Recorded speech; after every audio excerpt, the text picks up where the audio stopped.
اور اس زندگی سے پہلے ہم ہزاروں سال تک روح کی کیفیت میں رہے، پھر یہ دنیا کی زندگی ملی، پھر قبر کی زندگی، ہزاروں سال ہمیں قبر میں رہنا ہے، پھر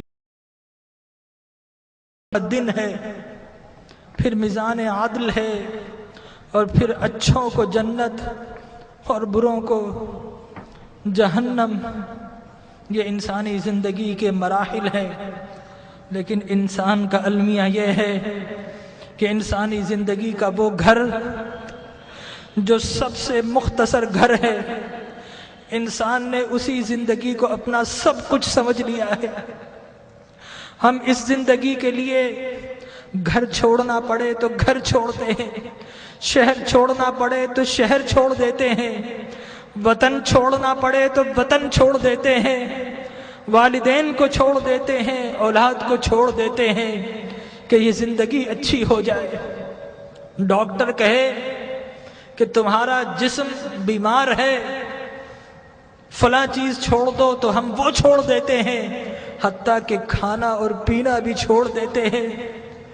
لیکن میرے بھائیوں، اپنے دل پر ہاتھ رکھ کر بتاؤ کہ کبھی اللہ اور اس کے رسول کے لیے کچھ چھوڑا ہے؟ اللہ نے کہا کہ برے اعمال چھوڑ دو، تو ہم نے اللہ کے لیے کبھی برے اعمال چھوڑے ہیں؟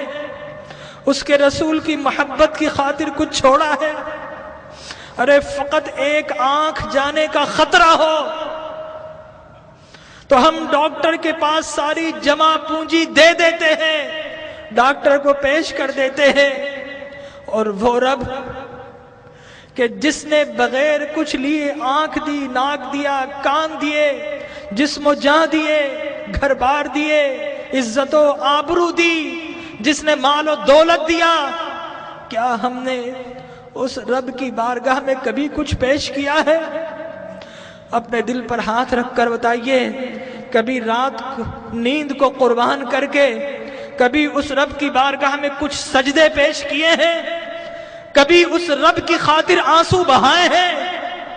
ارے اس دنیا کو سب کچھ سمجھنے والوں، اس دنیا کو بڑا ہم سجاتے ہیں، گھر میں رنگ و روغن کرتے ہیں، فانوس لگاتے ہیں، وائٹ واش کرتے ہیں، قیمتی گدے اور قیمتی سامان سے اپنی زندگی کو آرام پہنچاتے ہیں، لیکن یاد رکھیے کہ یہ زندگی 60-70 سال کی زندگی ہے، آگے کی جو زندگی، قبر کی جو زندگی ہے، وہ ہزاروں سال کی زندگی ہے، اور خدا کی قسم ہماری قبر ہمیں پکار رہی ہے، یہ ہم ہی نکمے ہیں نہیں سنتے، ہماری قبر کہہ رہی ہے کہ لوگوں میں بھی تو تمہارا گھر ہوں، لوگوں میرے پاس بھی تم کو آنا ہے۔ اے دنیا کے گھروں کو سجانے والوں، کبھی میری سجاوٹ کا بھی انتظام کیا ہے؟ اگر نہیں کیا تو یاد رکھو کہ میں اندھیرا گھر ہوں، میرے پاس روشنی نہیں ہے، میرے پاس آؤ تو روشنی کا انتظام کر کے آنا، میرے پاس آؤ تو چراغ لے کر آنا۔ ارے میں تو لوگوں کی پسلیوں کو بھیج دیتی ہوں، میرے پاس تو ڈسنے والے سانپ اور بچھو ہیں، میرے پاس تو اندھیرے ہیں۔ ہماری قبر پکار رہی ہے کہ لوگوں میرے پاس تو سنگریزے ہیں، میرے پاس تو تعفن ہے، پیپ ہے، پس ہے، میرے پاس آؤ تو انتظام کر کے آنا، خالی ہاتھ آئے تو پھر بڑا پچھتاؤ گے، میرے پاس آؤ تو ایک اعمال کا دیا ہاتھ میں لے کر آنا۔ لیکن ہمارا المیہ یہ ہے کہ ہم قبر کی پکار سننے کو تیار نہیں ہیں۔ جو بڑے ہیں وہ اپنے کاروبار میں مست ہے، جو جوان ہیں اپنی جوانی کی مستی میں مست ہیں، اس دنیا کی رنگینیوں میں مست ہیں، اور جو چھوٹے ہیں انہیں کوئی بتانے والا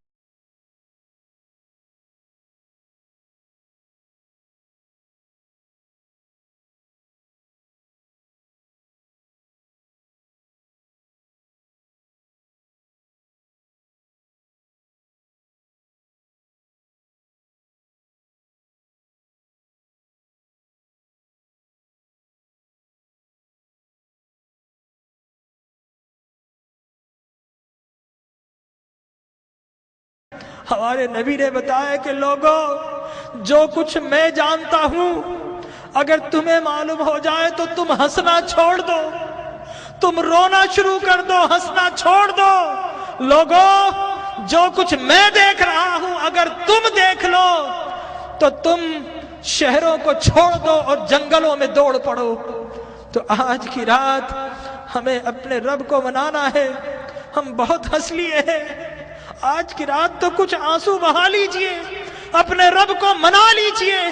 ارے اللہ کے انبیاء کو دیکھیے، یحییٰ علیہ السلام بچے ہیں، 6-7 سال کے ہیں، زارو قطار روتے تھے، بے ہوش ہو جایا کرتے تھے۔ ایک روز اپنے گھر سے نکل گئے، غاروں میں چلے گئے، ماں باپ ڈھونڈ رہے ہیں، لوگوں سے پوچھتے ہیں 7-8 سال کا بچہ ہے، کسی نے دیکھا؟ ایک چرواہا کہتا ہے کہ بچہ تو نہیں دیکھا، ہاں اس غار سے رونے کی آواز آ رہی ہے، 3 دن سے کوئی رو رہا ہے اور اس کے رونے سے ہماری بکریوں نے کھانا اور پینا چھوڑ دیا ہے۔ ماں باپ اندر جاتے ہیں، دیکھتے ہیں اللہ کے نبی یحییٰ رو رہے ہیں۔ ماں کہتی ہے کہ بیٹا اب تو چلو، اب تو رونا بند کر دو۔ اللہ کے نبی یحییٰ فرماتے ہیں اماں، عذاب قبر سے بچنے کی ضمانت آپ دے دو اور رونا میں چھوڑ دیتا ہوں۔ اللہ اکبر۔ تو آج کی رات اپنے رب سے عذاب کی پناہ مانگنی ہے۔ حضرت ابراہیم بن ادھم ایک باتھ روم، ایک ٹوائلٹ میں جاتے ہیں، جانے کی کوشش کرتے ہیں، حمام کا مالک روک دیتا ہے، کہتا ہے پیسے دو۔ حضرت ابراہیم بن ادھم رونا شروع کر دیتے ہیں اور کہتے ہیں کہ یہ لیٹرین جو شیطان کی جگہ ہے، یہاں پر جب بغیر پیسے کے نہیں جا سکتا، ارے اللہ کی وہ جنت جو انبیاء اور اولیاء کے رہنے کی جگہ ہے، وہاں اعمال کے بغیر کیسے جاؤں گا؟ تو آج اعمال کا چراغ لے لیجئے۔ اللہ تبارک و تعالی ہماری حاضری کو قبول فرمائے۔ اپنی محرومیوں کو یاد کیجئے، اپنی بیماری